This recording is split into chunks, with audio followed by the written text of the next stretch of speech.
Good God. Thank you, Jesus. Good evening, everyone. My name is Nicholas Brown, and I'm coming to you live from the Prince George's County Memorial Library System's South Bowie Branch Library.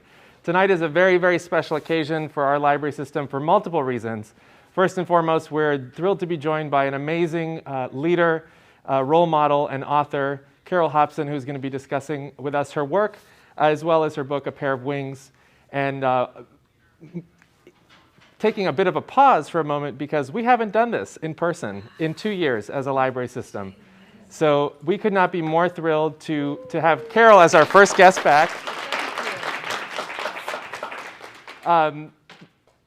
We appreciate all of you for sticking with us over these past 2 years. There's been a huge amount of virtual programs offered by our branch staff, our partners, and our programming team.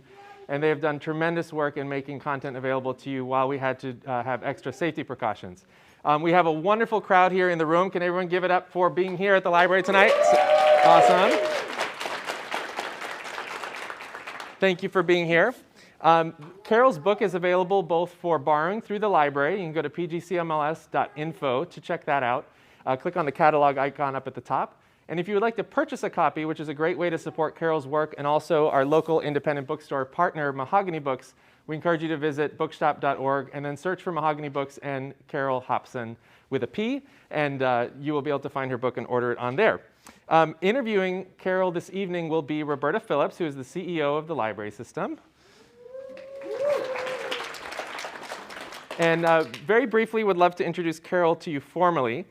Carole flies the Boeing 737 for United Airlines as a first officer based in Newark. Awesome. After successful and varied careers as a journalist and as an executive, she followed her dreams to become a pilot and to share the passion of flying with others as a flight instructor, all while raising a family. It sounds like she is an awesome family person and mom, and we know how much moms mean to all of us, and thank you for what you're doing for the community at large, in addition to your own family. It's a big deal. And which is why we're celebrating Women's History Month tonight. This is our keynote event for Women's History Month. So shout out to all the women who are amazing and fierce in the community here tonight. Thanks for being here. Carole's undergraduate work at the University of Virginia, followed by earning her master's at Columbia University's Graduate School of Journalism, set her firmly on the path of her early love of journalism. She had several jobs in the field of journalism and then went on to corporate positions, first in the National Football League, then as Vice President, Director of Training and Development at Foot Locker, later as Director of HR for Supply Chain Operations at L'Oreal. It's a lot. It's a lot. But how cool that you can do all of those things, follow your dreams, and then go follow a new dream, which Carole did and is doing. So pretty amazing. In addition to all of that, in addition to being an author now, Carole is a leader of the 100 Pairs of Wings project, which is her project, and which aims to send 100 African-American women to the Lieutenant Colonel Luke Weathers Flight Academy, which is a part of the Organization of Black Aerospace Professionals, all going to be done by the year 2035. So she has ambitious goals, but we can already see that she has a community that is behind her goals, and this is what leadership is all about, bringing people together to share inspiration and motivation to make change. So we are beyond thrilled to have Carole here. Thank you in advance to all of you for tuning in. If you're watching live, please know that we are going to have a Q&A session towards the end of the program. If you put your questions into the chat or comments, we will make sure that those are part of the Q&A that's here in the room and that Roberta is able to ask those questions of Carole. So enough for me. Enjoy the program. Thank you for being here, and good luck. Okay. Thanks. Thank you. Good luck. I don't know, like, sounds so ominous. I know, it's good. So we're piloting in-person programming with the pilot. I don't know. I kind of like that. I love that. So this is how Carole came to be here. My husband and I were vacationing in Martha's Vineyard, the first time I had ever been, and there was this woman outside the bookstore just signing books and talking to everybody and talking and books. blah, blah, blah, blah, blah. And I said, I got to meet her. My husband says, all right, I'll sit on this bench like husbands sometimes do. No offense to any of your husbands. And I said, oh my gosh, tell me about what you're doing and where you've been and what's going on. And I said, oh my gosh, you're a pilot. And I'm like, you've got to come to Prince George's County. And she's like, okay, okay. And we just kept at it and kept at it. And here she is. Aww. So we are thrilled to have her. She is a pioneer And I want to start by asking, why did you want to fly? Well, first, thank you for having me. You're very welcome. I must say, even before we begin, why did I want to fly? Some of the reasons are in this room. So one of my best friends on the planet is right there. His name is Justin Dimmer. Justin was my captain at ExpressJet Airlines. I got to my first airline when I was 50, and Justin and I flew together a whole bunch of trips, and I liked him right away. We've been buds ever since. So I just want to say hi to Justin. In the back, I want you all to know something. So in the United States, now I didn't know all this. I want to answer this question. I do stray. I promise I'll come back to the question. In the United States, there are approximately, and this number fluctuates, 150,000 people who fly for major airlines and who fly for like the FedExes and UPS. Of that number, approximately 3% are African American. Of that number, 5%, a little bit more, are women. Now, when I look over my shoulder, I see a lot more women down that aisle than 5%. But a friend of mine, her name is Rebecca Luty, who does statistics for women in aviation, women who are in aviation. She says that for every decade that we've been flying, women amount to 1 increase percent per decade. Black women who fly for the major airlines, hello love, are less than 100. At United, we have 19. At Delta, there's a few more than a half dozen. At some airlines, the numbers are definitely single digit, but so low that statistically, I am a statistical insignificance. Of that number, I am one of less than 1%. Tonight, you have something really special. There are 2 of us in the room. Charlene Short flies for American Airlines.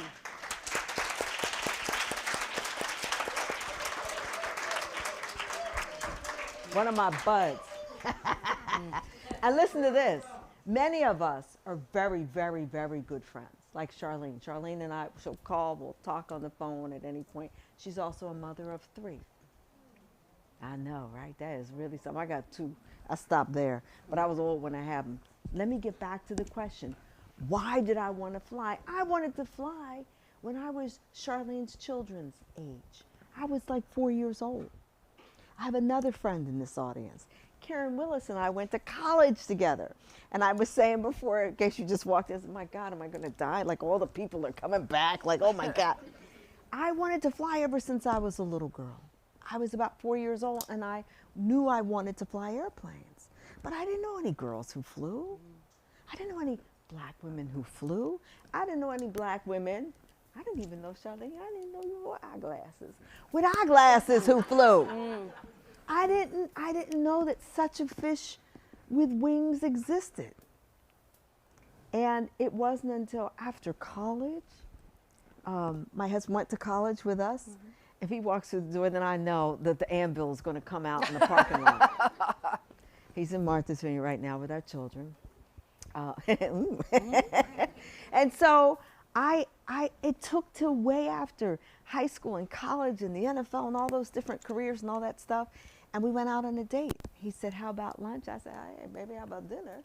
And over dinner, we talked, and he said, tell me what you want to do. What's your life's desire? What do you want to do? And I said, if I say it and you laugh at me, if you ridicule me, this is how close I held this.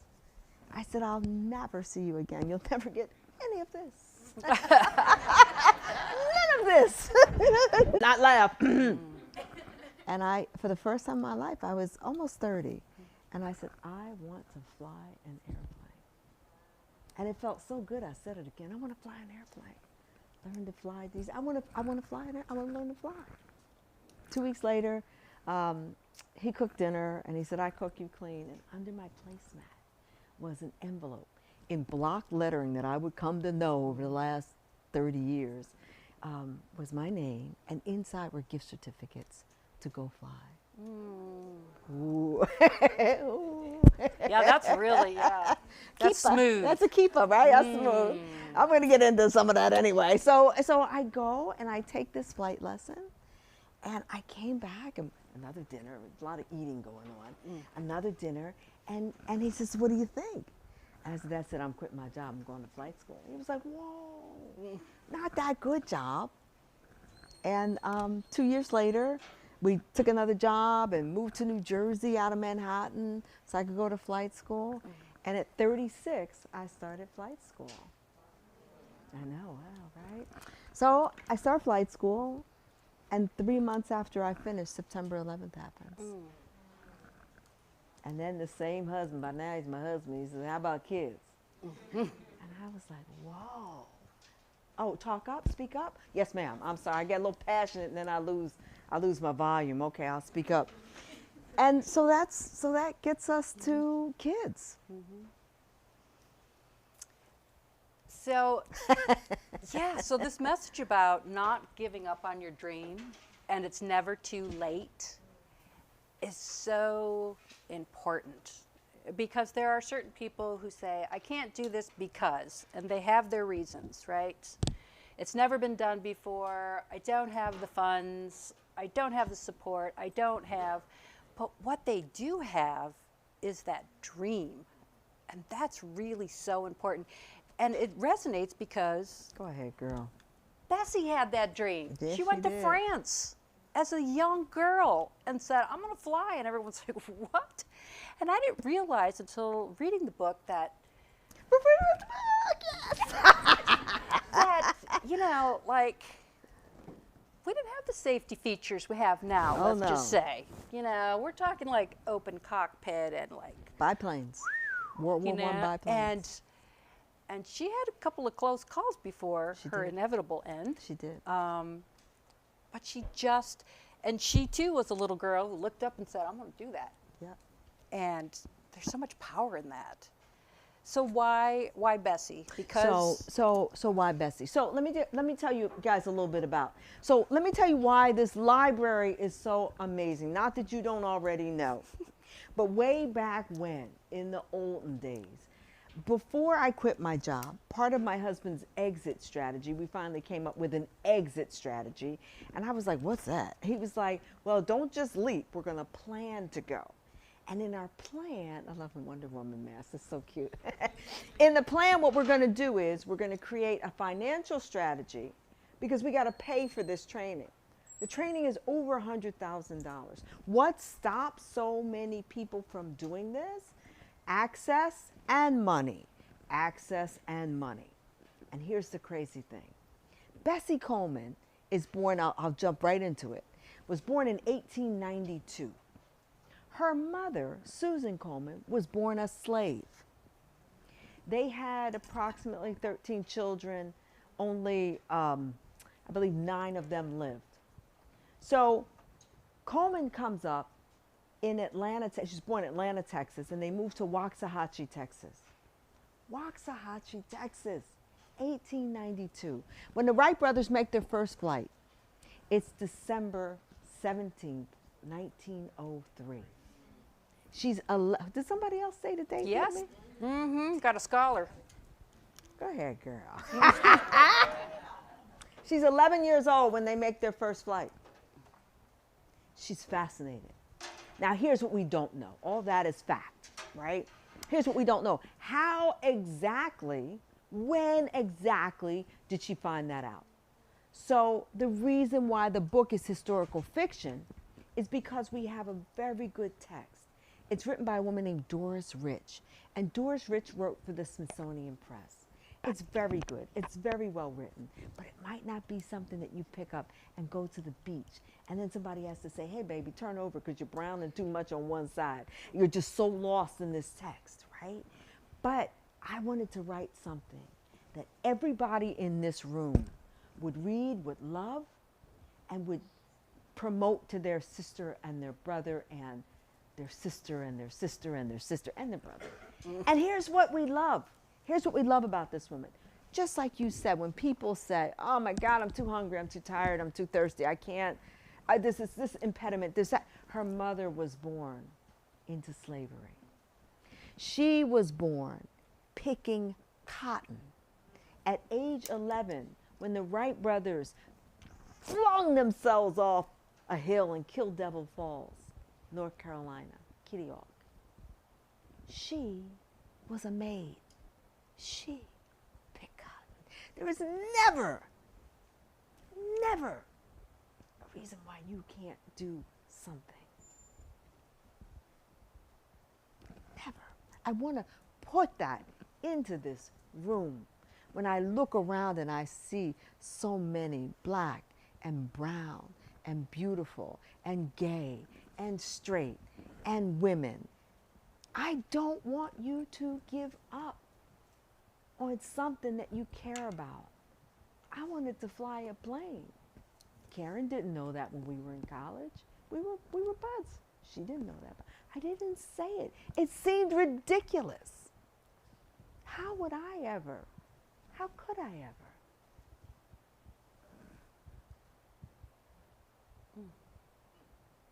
I know, just kind of sits with you for a minute. Like, That needs to hang there for a second. yeah, yeah. It needs to hang for a second. Well, and you know, no one ever told me I would be a CEO of a library either.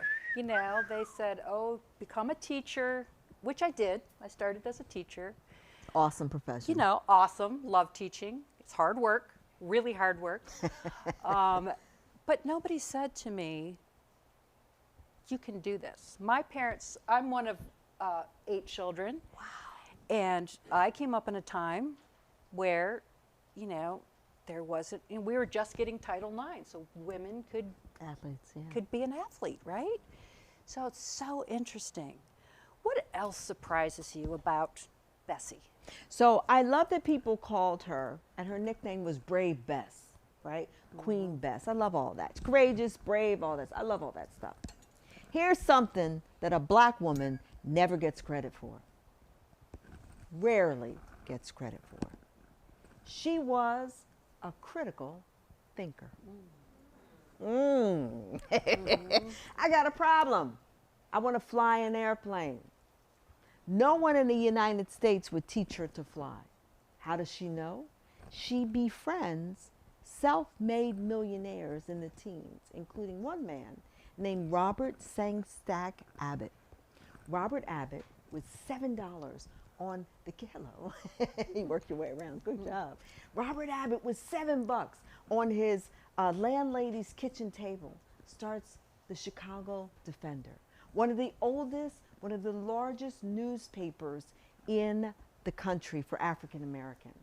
With his newspaper, he almost single-handedly moves the entire Great Migration. He begins the Great Migration of African Americans from the South to the North. And here's how he does it. He writes in his newspaper about flats, cold water flats, hot water flats, apartments for sale. And then he makes friends with other self-made millionaires in the teens, including a man named Jesse Binga. Now this is what I think. So for any of y'all, I'm from West Philly, so I should know him, but I don't. But anybody who knows Will Smith, please see me after this program because, you know. Jesse Binga looks like Will Smith and has an attitude like Terrence Howard. He is a true, somebody said, ooh. He's a true gangster. He walks around with a sidearm. He is a master mathematician. In his head, he just sees numbers. It's just how he is, right? And he takes the deposits, $250,000, around the year 1910, 1912.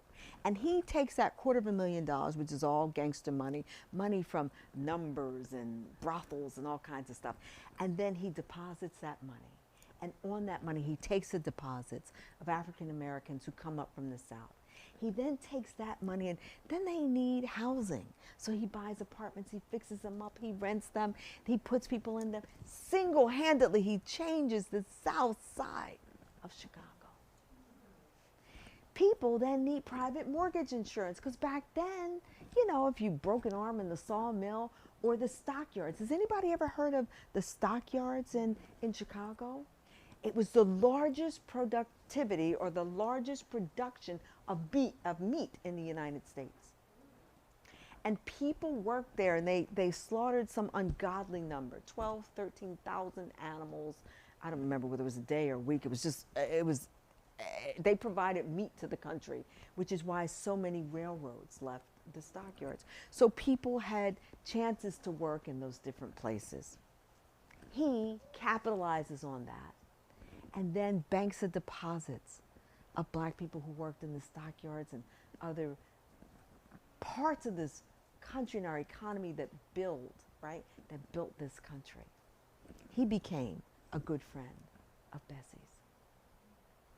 She managed to have self-made millionaires, not on her cell phone because I ain't had one, but at her literal beck and call. They helped to send her over to France to learn how to fly, which meant embedded in that sentence is that she's got to learn how to speak French. So at age 26 at night, she starts to learn how to speak French. She learned so well in 3 years that she takes an ocean liner over to France. And let me back up for a second.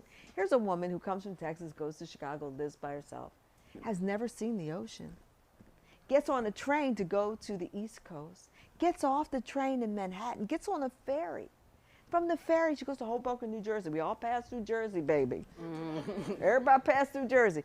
From Hoboken, New Jersey, she gets on an ocean liner and crosses the North Atlantic on an ocean liner. Problem-solving skills. What surprised me about her? Her ability to solve problems. And something else, her resilience. So resilience, rooted in the notion of resilience, and I've been reading so much about resilient people, is that Harvard Business School puts out these amazing little pieces on self-confidence, awareness, managing, CEOs, resilience. Embedded in resilience is the fact that people are resourceful and they are optimistic. Not unrealistic, not Pollyannic, but they're optimistic. They believe that something can be done even when they have not seen it done. Well, you know, that's one of the library's values, is resilience, because we want to make sure the libraries are so inclusive and that people get this kind of experience and this information so that they can go out and live their dreams like you did, like Bessie did. That's what libraries are all about. So people come to life in libraries. They do, because if we don't know, we're going to find out for you. We can find out. And that's part of that persistence and resilience and optimism. So you write this phenomenal book. Thank you. You become a pilot. And then you're like, nope, not enough. I've already had 27 careers, but it's not enough. I want to help other young black women be pilots. And so you started your organization. Yeah, 100 pairs of wings. 100 pair of wings. So here's how it goes, my little learn to fly in DC. Here's how it goes. I have worked so hard. Justin, Charlene, we all work so hard. You don't do this because I just want to fly. You have something in you at birth. As Pixie does it, probably somebody just ground it in my ear, right? And it's not a gentle desire. When I talk to you about those numbers, it's because it's to give you a framework of how challenging it is. Organization of Black Aerospace Professionals, we've got one of our, we've got another person from that organization. It's a 46-year-old STEM, right? And I don't like the word STEM. I don't like it. I say STEAM. Science, technology, engineering, aviation, mathematics, and medicine. When you start talking about black people, we usually start talking about jobs. Okay, because we need jobs. I don't care how much further you are from owning a house in Martha's Vineyard, you still need a job. And that's what we think about. One of the things I think that this program, and the goal is to get 100 black women into flight school. So in November, we did a very soft launch in order to start raising money. It's going to take about $7 million to get 100 black women through flight school. And I'm serious, we're going to raise it. Now, I have to stop everything in about 3 weeks, and I go from the right seat of the airplane as a first officer to a captain. That's exciting. That's exciting. That's super exciting. But it's all part of a bigger goal. I want to give away what it took me so long to earn. I want to give away what's been so challenging, what's taken 30 years for me to get my hands on. I want to give it away. Why? Because I'm not altruistic. I'm not that nice. Justin will tell you that. But I want to give it away because every time I walk onto the flight deck, in an airport, in the training center, I'm the only. I'm one of the few. People look at me like I have my head screwed on the wrong way. That fish with the wings. I'm not that nice. I just am tired of feeling like that. When there's more, you don't feel like that because people aren't thinking that you're, I'm loud now, aren't I?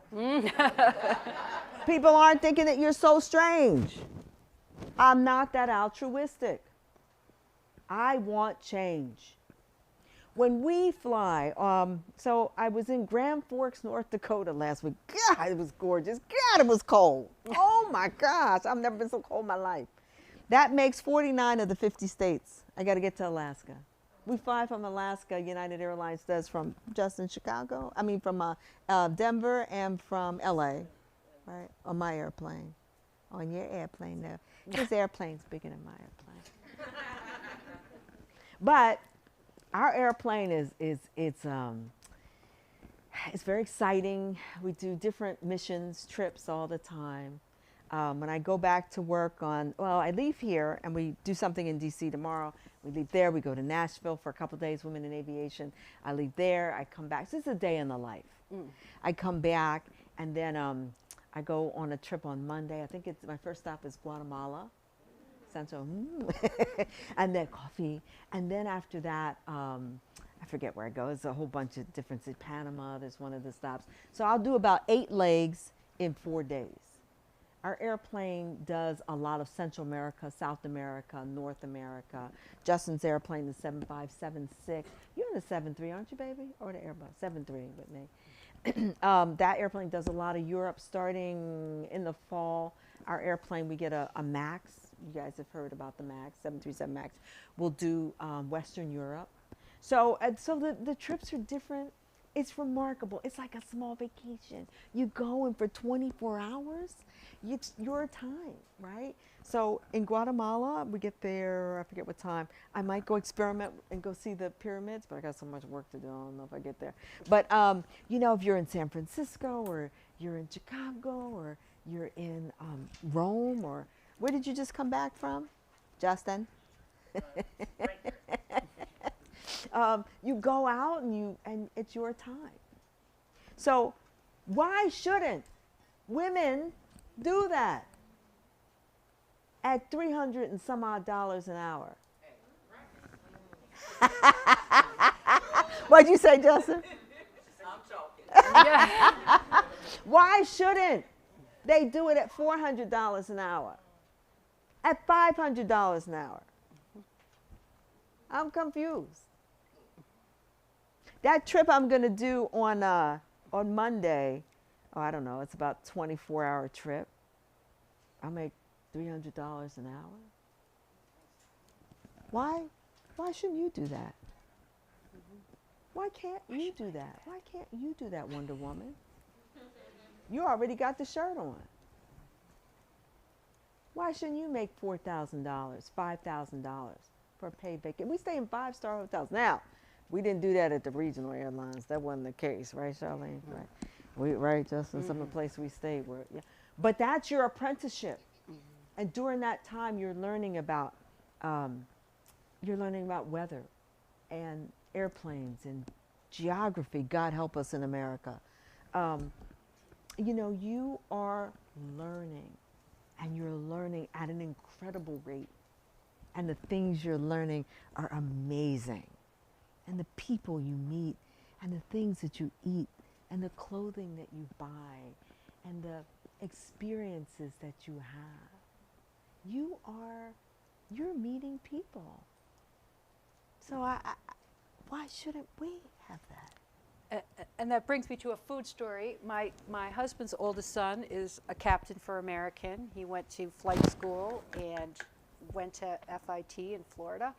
And one day, his dad loves key lime pie, and he said, "That's funny, you said that. I'm flying to the Keys. I'm going to go get some." And he's like, oh. He was just going to go fly to the Keys because he wanted some key lime pie, and that one happened to be one of his routes. So what, like, who can do that, right? It is incredible. And in fact, this morning, I wanted to get here, and we were trying to work out the times. Justin was going to pick me up. So I had just come back from Grand Forks, and then to North Dakota, and then I went to Martha's Vineyard, and then I came to New Jersey to pack my bag because this week I'm here, and then DC tomorrow, and then Nashville. And so I have traveled without paying for my airfare. Oh. I was thinking about something. Because we have what's known as caste privileges. So just as if you work for a bakery and you could take home the extra dozen, we fly when there's space available on our airline and on other airlines. So tomorrow, I want to hop over to Nashville. United was full, so I'm going to fly Southwest. Southwest. Thank you, Southwest. Thank you. So I mean, why shouldn't you? There's an economic gap in this country, and it's real. For me, this is, again, not just altruism, it's a workforce development mission. Georgia Tech, great school, aviation, great. I mean, we have some wonderful resources.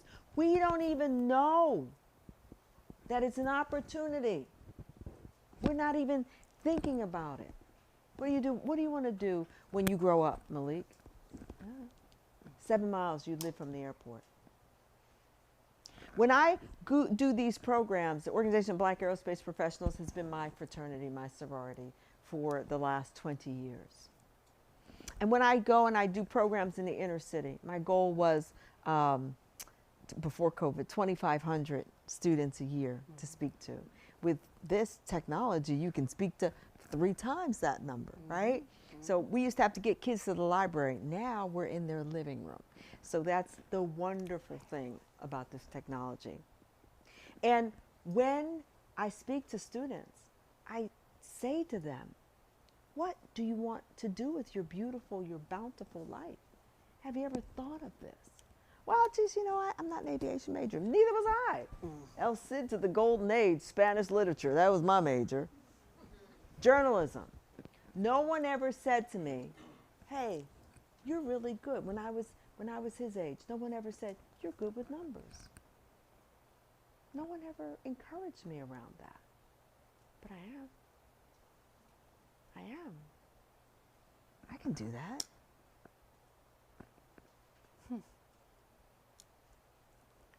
Do we want to start with questions? I see like little light bulbs going off. Like, I need to ask her this. Anything. Yes, ma'am. So, looking around, we have a lot of young African-American gentlemen here, some of them who I know for sure because my son is very interested.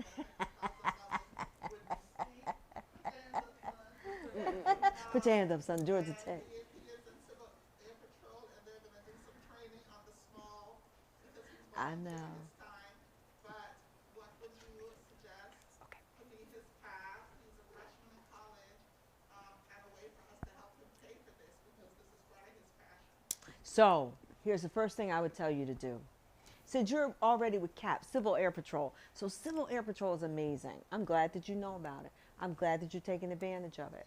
That's the Air Force's way of, help me out, Charlene.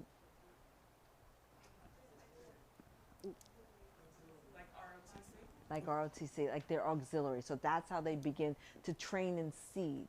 Right now, in history, we have the greatest pilot shortage ever, which means that there's the most opportunity. So if you are not already a member as a student, it's absolutely positively free.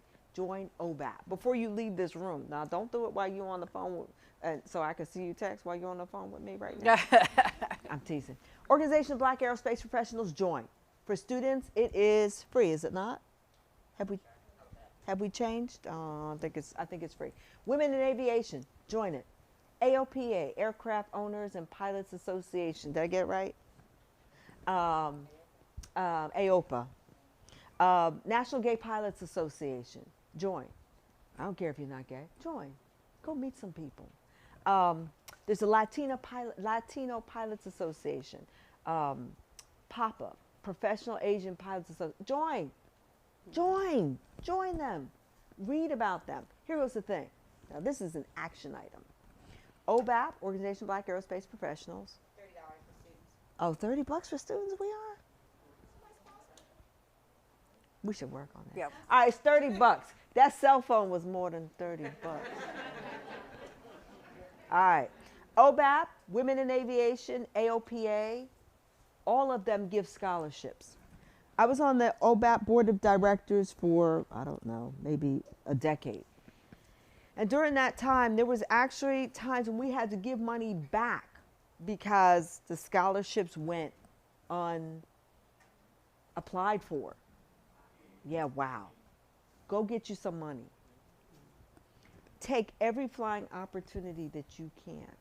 Find a mentor and stick to that. People, when we leave, they're like, you're my mentor. Well, I leave this room with 50 mentors.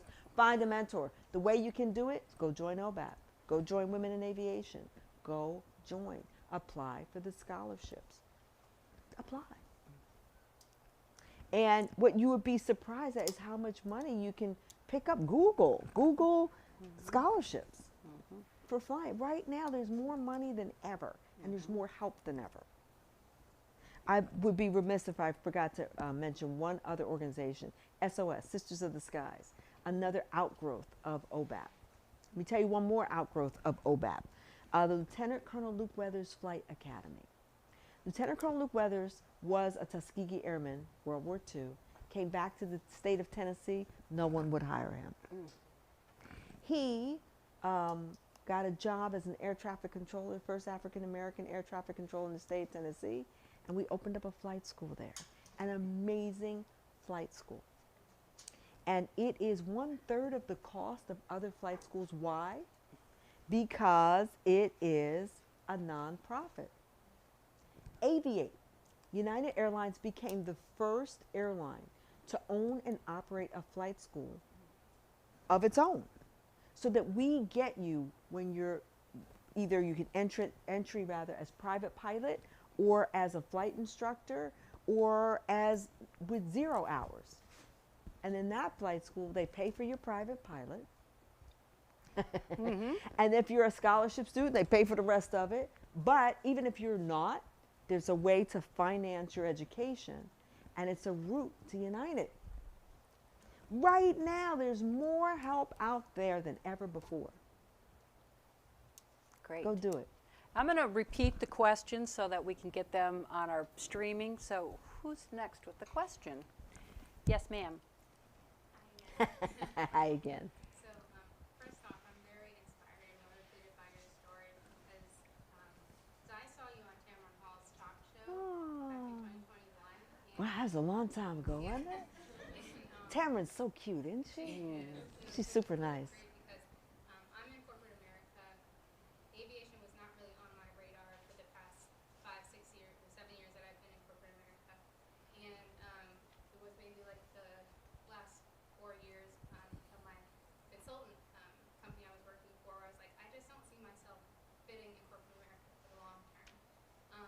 And with my husband right here, who's second person, very supportive, of like, what do you see yourself doing? And we had this very similar conversation with my husband. I was like, well, I don't know, this kind of sounds silly, but I've always really liked flying. I've liked being in the air. It's a piece for me. He was like, well, why don't you? Wow. And then shortly after, I saw you on the talk show talking about how you started when you were 36, and I'm about to turn 30 this year. And so I didn't start when I was young. It wasn't something on the forefront of my mind that I could do. And so when I saw your talk show, you on the talk show, Child, don't give me a talk show next. Jesus, I got a lot going on.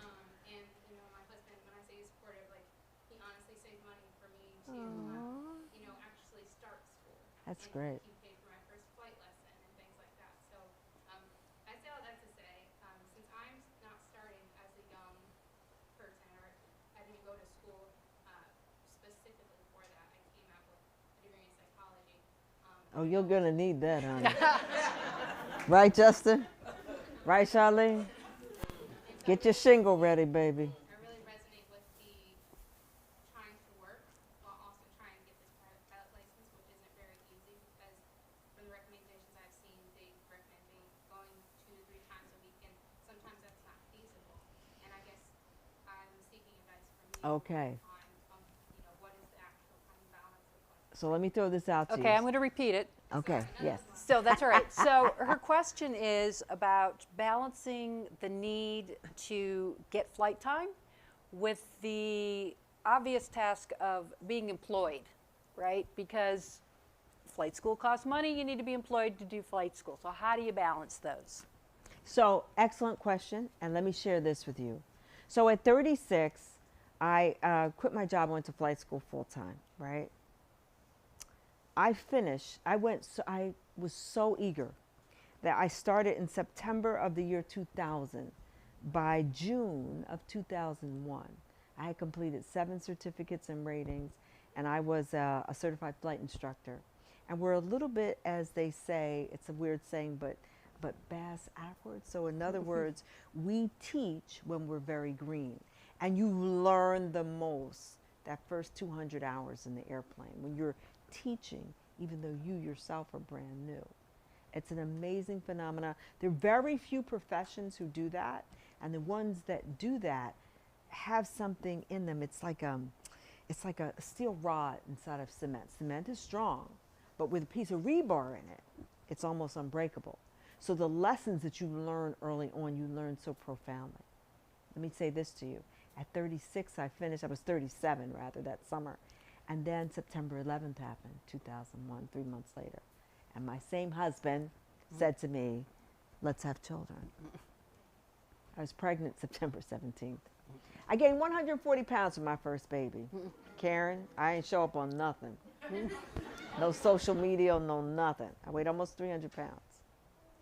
After that, I lost every pound in a year. We went away to celebrate Tell Martha's Vineyard.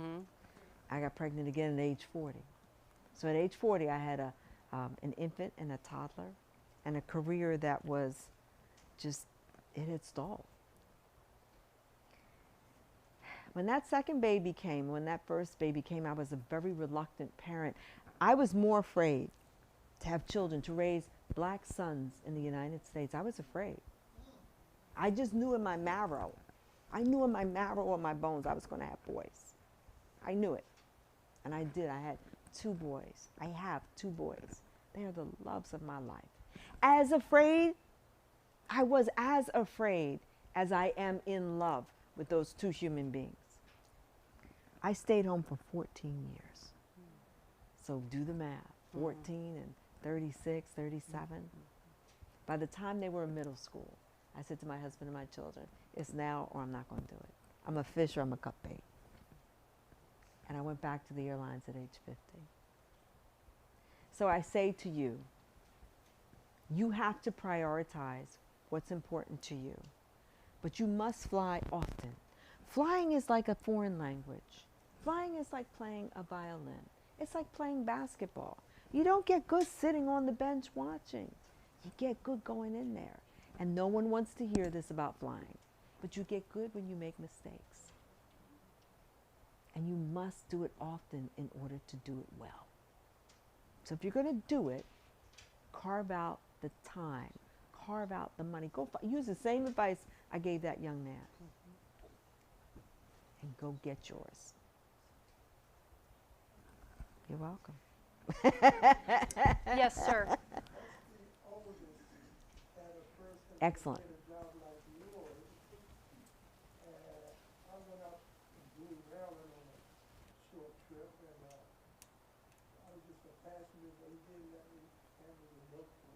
Nice. So the question is, what is there an age limit to when you can to reach her pinnacle of flying? Gotcha. So, here goes the answer to that question. Congress enacted legislation. It used to be age 60. They changed it to age 65. There's some consideration and talk about extending that longer while we have this pilot shortage. Don't know. I don't know that. But here's what I do know. There's other places that one can fly. We fly, Justin, Charlene, and I fly under what's known as Part 121 rules. So the FAA has FARs, and there's always an alphabet soup, right? So the FAA has Federal Aviation Regulations, and the 121 is people. So people is age 65, you have to come out the flight deck. Now, there's Part 91. So that's flying Gulfstream for your new best friend who has lots of gazillions of dollars, right? I fly for this lady right there. I can fly for her until I can't pass my medical, right? That's Part 91. There's Part 135. They fly cargo. They don't have the same restrictions that we do as of age 65, as long as they can pass their medical. There's all sorts of jobs in flying. You can teach. You can teach until you can't talk anymore. You can do that for a while. So there are many things that one can do. You can be a flight instructor. There's no age limit on that, right? Is there an age limit on that? As long as you can hold your medical.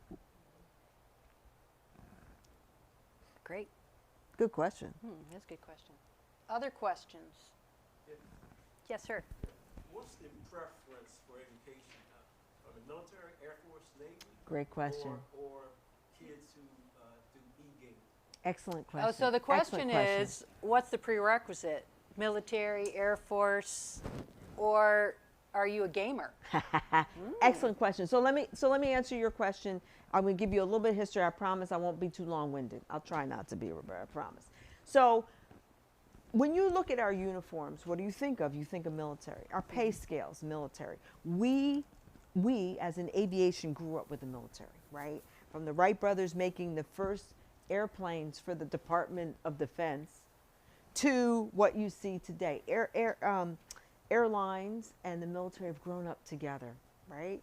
So we used to have a pipeline that was stocked and stoked by military pilots. And over the course of the years, wars are not fought like they used to be. The horrific thing going on right now. Wars are fought somewhat differently. And so there has not been the need for as many military pilots. So the civilian ratio to military used to be 75% to 25%. But look at the people in this room. So Justin and I are civilian trained. Charlene is military. So 2 out of 3. So what's happened is that it has actually shifted and changed. And here's what we say. Right now, when there is a pilot shortage, and all of you who have come to this event, thank you so much for coming in person. Now you guys want to get out and go somewhere. And guess what? Demand on our global transportation system is going to be greater than it ever was. And yet we have a pilot shortage. And I suggest to you, I spoke to the Vice President of Operations. He reports as CEO of United Airlines this morning in preparation for an event that I'm doing, I guess, at the end of this week. And he said to me what I say, and I love that we say the same thing, that it is a business imperative that we go out and find a new talent pool, that we must source differently. Our global transportation system depends on competent, smart aviators. It depends on it for transporting vaccines, humanitarian aid, for you to go and see your grandmother, although she's sitting next to you. But for people to go and to be with their family, for business people to get back to work, for our economy to come back, we have to have confidence, and we must seek a different talent pool. And I suggest to you that black women, that when I say 100, it doesn't sound like a lot, because at United Airlines, I'll give you our numbers. We're 15,000 pilots. Of that number, 19 of us are African American women. 19. Yeah, we all know each other. And when 1 or 2 of us has a beef, I say, please, whatever you do, just forgive her. Write a nasty email, send it to redletter.com. Don't send that to her. No.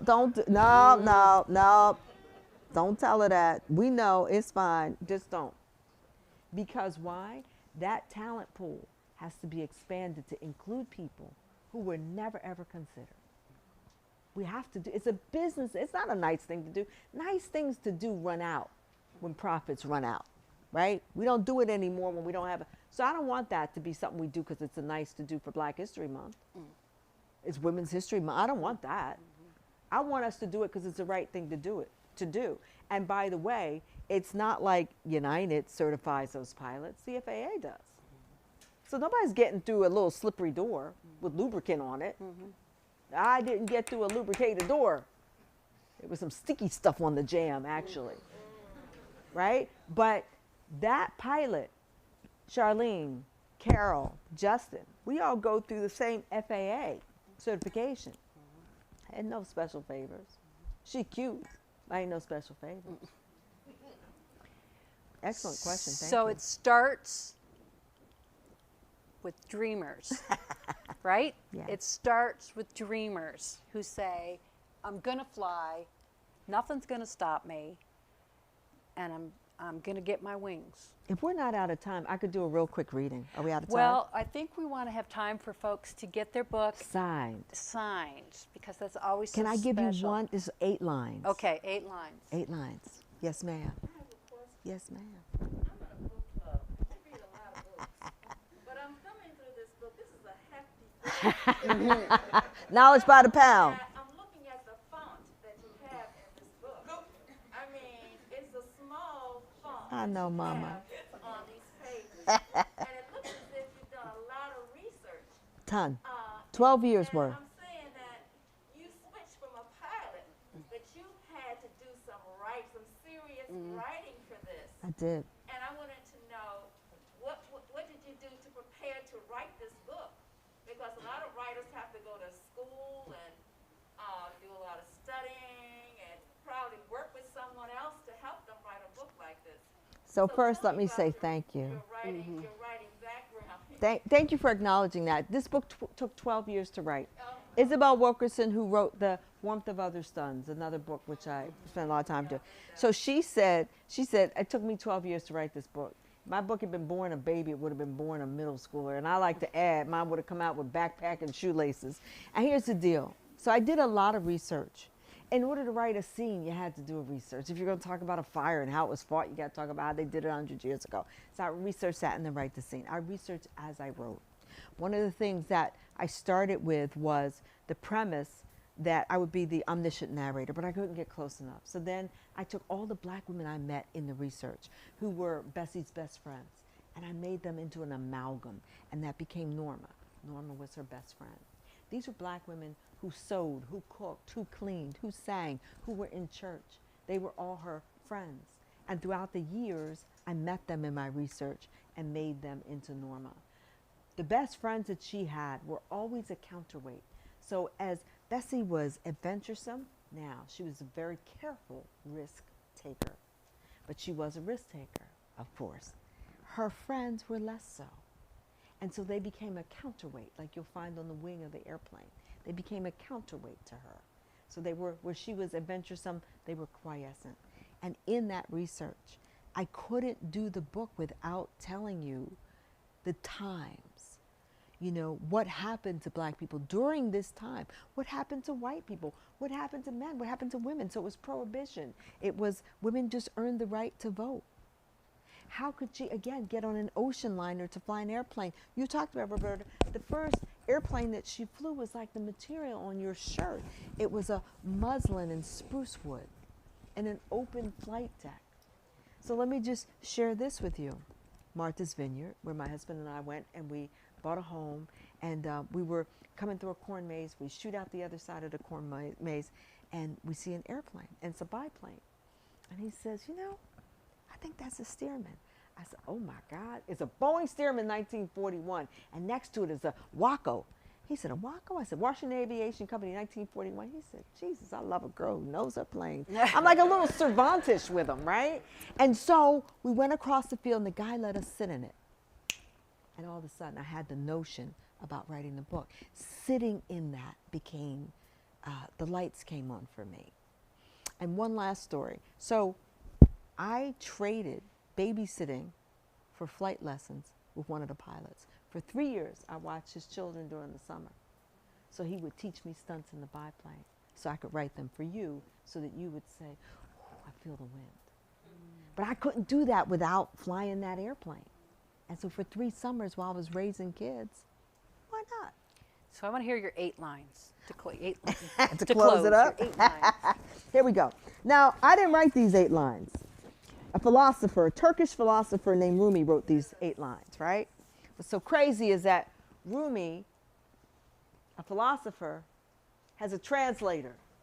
And his translator's name is Coleman Barks. My girlfriend gave me a card with these words on it. When I finished my private pilot, I stuck it in my logbook. It stayed there for 10 years. My husband, husbands are wonderful, bought me a book with the translation in it. And as I held the words and I saw Coleman Barks on it, I said, oh dear God, that's that doggone Bessie talking to me again. All right, here you go. Uh-oh, it's time to go? Oh, shoot. 30. Just read. Just read, girl, read. Just read. Fly, girl, fly. You were born with potential. You were born with goodness and trust. You were born with ideals and dreams. You were born with greatness. You were born with wings. You were not meant for crawling, so don't. You have wings. Learn to use them and fly. Thank you. Thanks, Roberta.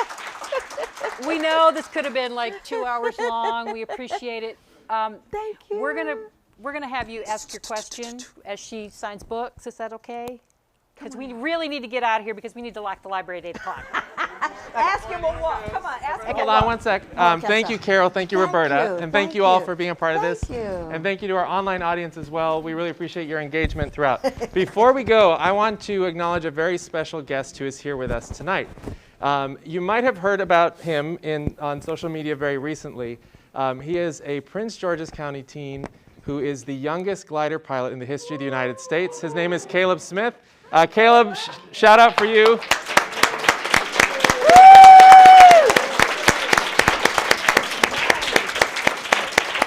And yeah, on record, the library is here for Caleb whenever he has his book launch. Just let us know. We'll hook you up. And thank you to his family for bringing him out tonight. Okay. Thanks, everyone. If you're going to get a book signed, please go out here, and my colleagues will help you get queued up. And as you heard, the librarians will kick us all out at 8 o'clock. So make sure there's time for your neighbors here to get a chance to talk to Carole.